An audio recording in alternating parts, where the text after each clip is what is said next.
Hai guys, welcome to Cibiki. Ada apa ya? Oke, jadi hari ini kita bakal ngakuin podcast tentang sex life before marriage dan juga marriage by accident (MBA). Dan di sini aku tuh ditemani sama teman aku yang cantik banget namanya Jemima.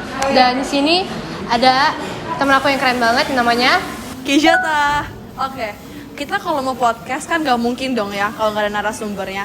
Jadi kita punya 3 narasumber yang cantik dan juga yang ganteng-ganteng, yaitu Chris, Genta, Prisil. Oke. By the way, kita itu ada di Biology di mana Jam? Di PIK Pik berapa? 2. Oh, Pik 2. Dan di sini kan ada makanan-makanan yang imut ya. As you guys can see, itu tuh temanya bears. Oke, so kita mulai aja langsung ke podcastnya. Nah, kan sex before marriage, orang tuh kayak banyak lah ya yang udah having sex. Okay. You can't deny that. Yeah. Nah, tapi kan every people tuh punya pendapat yang berbeda-beda. Kalau dari kalian bertiga nih, pendapat kalian tentang sex before marriage tuh gimana? Kita mulai dari yang cewek dulu lah. Kalau dari aku ya, mungkin itu sih tergantung pribadi masing-masing ya. Maksudnya tergantung mereka pegang prinsip apa. Kalau misalnya memang mereka bersedia aja gitu sex before marriage dan tahu resikonya apa, ya silakan aja. Gitu sih dari aku ya. Kalau you gimana? kalau menurut gue sih balik lagi ke masing-masing individual. Gimana mereka think about sex before marriage itu bagaimana? Kayak misalkan kalau mereka itu terlalu agama oriented banget kan pasti ya obviously itu nggak bisa ya kan. Tapi kalau misalkan untuk kita ngikutin zaman sekarang ya orang-orang mungkin ya banyak yang kurang melihat resikonya atau lihat konsekuensinya afterwards. Jadi makanya banyak yang melakukan itu. jawaban gue sama nih kayaknya nih. Jawabannya sama. Ya, kalau menurut gue sih, kayak kalau zaman sekarang kayak sih nggak apa-apa sih. Gak apa-apa ya? Nggak apa-apa. Mungkin tapi balik lagi karena kan sekarang kita tinggal di Indonesia ya kan, which is a very religious country kan ibaratnya gitu. Jadi sebenarnya kalau dibilang nggak apa-apa juga, ya sebenarnya balik lagi kayak jawaban tadi sih, tergantung orang masing-masing gimana. Kalau misalnya menurut mereka it's fine, ya do it. Tapi kalau misalnya lebih baik sih nggak gitu lah. Oke. Ya, harus kreatif dong cari jawaban sendiri. Masa ngikutin yang lain? Bukan ngikutin, jawaban gue udah diambil.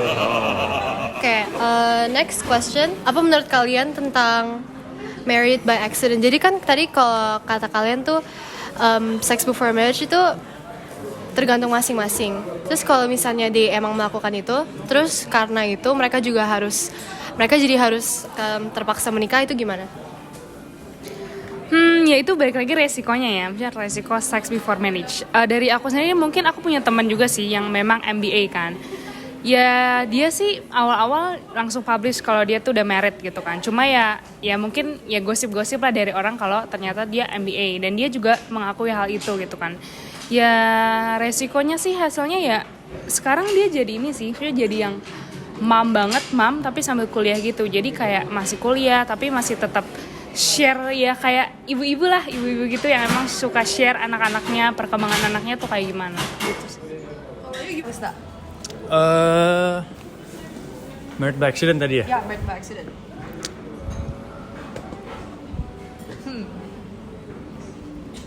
I think kalau misalnya kondisinya kayak begitu, I think it should be fine. Karena dari awal kan ibaratnya cowok dan cewek pacaran nih, terus mereka mungkin berhubungan atau apa gitu.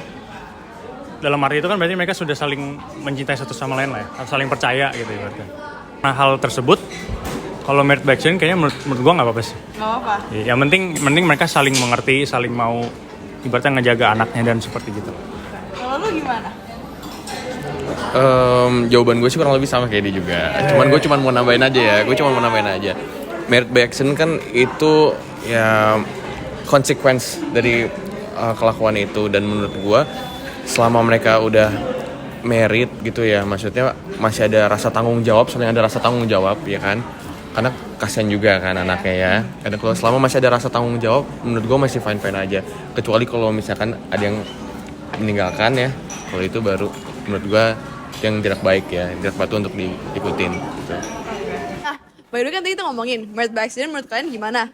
Kalau misalnya bayangin lu yang harus married by accident gara-gara pacaran dan kalian melakukan seks di luar nikah, kira-kira what will you do? misalnya cewek lu hamil gitu, aduh sayang aku hamil, gimana ya? Gimana ya, kalau menurut gue nggak pernah put myself in that position before. Tapi kalau emang if I'm going to try to put myself in that position, menurut gue gimana ya, kalau dari gue sendiri kan, kalau misalkan posisinya seperti itu kan kedua pihak ya, ya kan. Kalau misalkan dari gue sendiri, gue belum siap, karena gue itu orangnya kalau misalkan gue pengen merit, gue perlu pastiin kalau duit gue itu stabil dulu untuk menghidupkan keluarga. Jadi kalau menurut gue udah kayak gitu, ya serba salah sih kalau misalnya di otak gue itu gue mikirnya ya abortion, cuman ya itu juga salah. Dan pasti kalau di sini mau nggak mau, karena nggak ada abortion itu nggak legal, jadi gue harus hidupin anak itu mau nggak mau. Hidupin anaknya gimana tuh? Dinikahin atau nggak usah nikah? Nikah lari ya? Oh nikah lari? Jadi orang tuanya diundang nggak tuh ke pernikahan? Oh enggak dong. Oh enggak, jadi diem-diem aja? Iya. Oh, gua anak diurus tapi diem-diem ya? Iya, karena pasti kalau misalnya posisi gue di situ ya, Iya. gue dikeluarin dari rumah. Oh daripada dari Gitu. rumah? Iya. Tapi ceweknya hamilnya gede. Ceweknya hamil 9 bulan. Terus gimana tuh nutupinnya? Iya, ceweknya gue umpetin paling ya. Oh umpetin. Iya. Kalau lu gimana Krisna? Sama kayak temen lu kan otaknya bareng-bareng nih di sharing gitu kan? Sebenarnya bukan otaknya sama, tapi mungkin itu secara general tuh semua orang mikirnya pasti begitu ya. Iya. Dan kalau buat gue sih dari awal ya nggak usah berhubungan. Masa berhubungan? Karena bukan berarti kalau lu pacaran sama lawan jenis atau apa gitu, bukan berarti untuk bahagia lu harus berhubungan. Dengan hal lain bisa. Sorry bro, tadi pertanyaannya kan kalau sudah hamil. Kalau sudah bunting. Kalau sudah. Kalau Anda Berarti sudah berarti melakukan berarti nggak bisa nolak gitu. Karena sudah ini hamil dia. test packnya udah 2 garis nih. Sayang, aku 2 garis. Kalau detik sekarang banget ya. Iya. Gimana reaksinya? Coba ceritanya itu sayang kamu. Sayang enggak lah. Kayaknya kalau gue pribadi sih kayaknya gue aborsi sih. Aborsi. Kalau gue pribadi. Oke, pribadi aborsi. Untuk detik sekarang ya. Detik sekarang. Kalau sekarang banget nih. Nah, ini kan pendapat dari laki-laki ganteng ini kan. Kalau Anda gimana? Jujur ini apa ya, pertanyaan susah ya, maksudnya kan emang udah kasus gitu ya. Kalau dipikirin sekarang ya kayaknya nangis sih, pertama pasti nangis karena pertama-tama ya pasti itu nggak di-expect gitu kan, karena kayak ya untuk sekarang ini ya, karena emang fokusnya ke karir dulu sih ya, nggak ada pikiran yang kayak mau keluarga dan lain-lain gitu kan. Jadi ya sebenarnya sama sih kayak Krisna juga, kayaknya aborsi deh. Aborsi. Jadi you agree with them and mau aborsi juga nggak apa-apa. Karena balik lagi ya, jadi mom itu kan suatu tanggung jawab besar ya. Kita kan bukan yang kayak ya udah anak lo lahir lo tinggalin gitu kan. Itu kan harus sekolah, harus makan gitu kan, harus lain-lain lagi gimana gitu kan. Terus belum kalau ternyata nanti pas dia gede tahu ternyata dia MBA dan ternyata mama papanya nggak harapin hal itu gitu kan, nggak harapin dia ada gitu kan. Jadi ya it's a hard choice lah. Jadi kayaknya kalau emang belum ready sih monggo aja gitu kalau mau Aborsi. iya. Nah, kalau tadi kan kata Cici udah ada temen yang MBA gitu kan, yang udah hamil lah sebelum di luar nikah. Kalau dari kalian berdua, ada nggak temen yang hamil by accident gitu? Ada. Ada. Boleh dipegang mic-nya? Oh boleh. Jelasin atau? Oh iya, jelasin. Kalau temen gue sih ya gimana ya, dia orangnya tuh maybe very unexpected lah. Jadi dia itu pertama nggak menunjukin itu di sosial media. Dia nggak menunjukin itu di sosial media sampai udah beberapa bulan. Terus dia mungkin mau lihat reaksinya gimana ya kalau misalnya orang-orang tuh tahu kalau memang dia itu udah punya anak. Ngomongnya juga ke orang-orang terdekat doang kan? Iya, dia tuh terus pertama ngepostingnya di second account. Dia ngeposting di second account, dia nunjukin dulu. Itu pun dia nggak nunjukin kalau dia hamil. Dia tuh cuman tulis long paragraph gitu. Dia cuman taruh story long paragraph, dia ceritain gimana itu bisa terjadi. Cuman ya kalau sekarang mungkin orang tuh udah mulai mulai mengerti, dan karena itu orang udah mulai support lah, ada aja orang support. Cuman untuk orang-orang yang menurut gua masih agama oriented banget ya, orang-orang yang seperti itu yang biasanya menjelek-jelekan, menjatuh-jatuhkan gitu sih. Oke, jadi kurang lebih jawabannya sama lah ya. Nah, oke, sekarang nih kalau kalian misalnya lagi nongkrong di circle of friends masing-masing, terus kalau misalnya ngomongin topik ini tuh menurut kalian ambigu gak sih? Are you like ashamed to talk about it? No sih ya, karena jujur kalau dari teman-teman aku juga biasanya tuh cerita yang hal kayak gitu tuh pasti ke aku. Mungkin karena jurusan juga kali ya, jadi mereka ngerasa kayak ya udahlah kalau cerita ke lu pasti nggak akan dijudge sama sekali gitu kan. Cici Jadi jurusan psikologi. ya betul. Jadi mereka ngerasa kayak ya justru aku ngerasa kayak ketika teman-teman aku itu justru aku jadi sasaran empuk mereka gitu ya, supaya nggak dijudge atau nggak dikata-katain lah gitu. Oke. Kalau misalnya harus ngorbanin karir nih demi bayi tersebut, nggak bye-bye psikologi, bye-bye perusahaan, bye-bye anything lah pokoknya. Kayaknya mungkin kalau menurut gue ya, kalau buat cowok sama cewek mungkin beda karena kan yang kita tahu biasa tuh kepala keluarga kan laki-laki. Jadi kayak kalau menurut gue kalau misalnya sampai hal tersebut kejadian, apa ya cita-cita yang pengen gue capai itu masih bisa tercapai. Kalau menurut gue sih agak berat ya untuk gue ninggalin itu karena it's been a dream buat gue gitu lah ya kan, untuk menjadi perusahaan, untuk study bisnis ini semua. Dan kalau misalkan emang gue harus ninggalin itu semua hanya untuk anak gue, ya itu sangat berat. Tapi balik lagi, gue harus punya rasa sense of responsibility. Kalau emang gue gak ada pilihan dan gue emang harus ninggalin itu semua untuk anak itu, ya harus gue ninggalin itu buat anak itu. Ninggalin kayaknya enggak ya, karena ya sekarang kan bisa ya jadi working mom gitu, nggak harus yang kayak ya udah anak lu aja gitu setiap hari sama anak lu. Jadi ya meskipun punya anak tuh mimpi harus tetap ada sih, maksudnya kayak supaya tuh jadi motivasi kita juga gitu loh, kayak untuk anak kita lebih better dan better gitu kan bukan berarti ketika anak kita udah lahir kita nggak bisa kerja gitu kan, ya mungkin bisa aja kerja, cuma memang nggak se apa yang kita mau gitu, nggak se-dream itu, cuma ya tetap harus kerja sih menurut aku, karena nggak bisa juga kita terus bergantung sama orang lain gitu kan. Iya. Jadi tadi kita kan udah ngomongin tentang kalau misalnya kalian MBA, terus kalau misalnya kalian beneran MBA, terus kayak kalian pasti punya anak dong. Terus kalau misalnya this child, anak ini tuh dia tahu bahwa dia tuh hasil dari MBA, itu how do you think anak itu bakal feel? Bayangin aja emak bapak lu ternyata nikah bukan gara-gara cinta, tapi tiba-tiba emak lu ke bapak lu, sayang aku hamil, akhirnya nikah, dan anak tersebut tuh kalian. Jadinya kalian kayak merasa kayak jadi sebuah accident gitu nggak? Ya merasa kayak terbebani ya, kayak aduh berarti gue kesalahan nih, sebenarnya emak bapak gue tuh nggak mau ada gue di sini gitu. Ada beban nggak di pikiran kalian? Ini tuh misal kita yang jadi hasil MBA atau ternyata anak kita yang hasil MBA? Kalian hasil MBA. Kayaknya tergantung kapan kita taunya sih. Soalnya kalau misalnya kita taunya mungkin masih kecil gitu, masih pemikiran belum dewasa gitu, kita pasti kayak kesel, marah, apalah, pengen keluar dari rumah atau apa. Dan mungkin kalau kita udah umur kita udah cukup untuk bisa mikir gitu, I think it should be fine sih. Ya mungkin pasti ada sedihnya, ada kayak kok gue gini sih, kok gue nggak kayak orang-orang lain sih yang mereka nikah dulu, nikah setahun terus baru punya anak dan gitu. Bener sih, jadi selama kalau emang kita dijelasin gitu ya, yang maksudnya itu kan part of sex education juga ya, kalau emang kita dijelasin kayak bla bla bla bla, kan kita juga jadi ngerti ya, ya udah gitu kayak, ya udah selama mereka sayang sama kita, mereka tanggung jawab sama kita, ya udah sih fine aja. Nah, kan ini kita ngomongin kalau misalnya sex for marriage, tapi sex for marriage ini ngerusak negara nggak sih? Kayak ngerusak nggak Indonesia gitu? Image-nya. Kayak misalnya orang luar tiba-tiba datang, or misalnya in the news, Indonesia has become the country with the highest population of sex before marriage, like married by accident. Menurut aku depends ya, karena sekarang gini deh, kita kan emang tinggal di balik lagi negara yang agamanya yang kental banget gitu kan.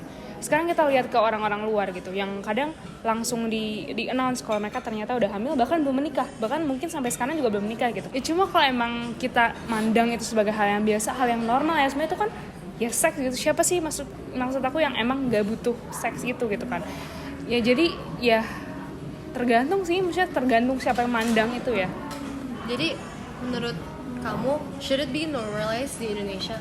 Kayak MBA itu udah normalized belum di Indonesia? Belum sih, karena masih banyak judgement ya kalau kita lihat-lihat ya. Ketika di Instagram, ih dia udah punya anak, gila hidupin anaknya pakai apa gitu kan. Itu tuh udah jadi julitan banget sih di Indo. Kalau kalian gimana? Kalau menurut gue sih gimana ya? orang-orang tuh udah pasti kelihatan dari awal kalau misalnya seperti itu. Maksudnya dari literacy rate di Indonesia aja, dari educationnya di Indonesia tuh nggak semua orang bisa dapat education yang high education ya. Nah dari situ mulainya tuh apa orang-orang nggak bisa open minded, nggak seperti kita yang misalkan teman kita MBA kita bisa support gitu loh. Mereka nggak bisa lihat sisi baiknya dari hal-hal tersebut. Dan dari apa yang gue lihat ya, orang Indonesia itu sometimes mereka nggak scared of the consequence. What they're scared of is getting fined.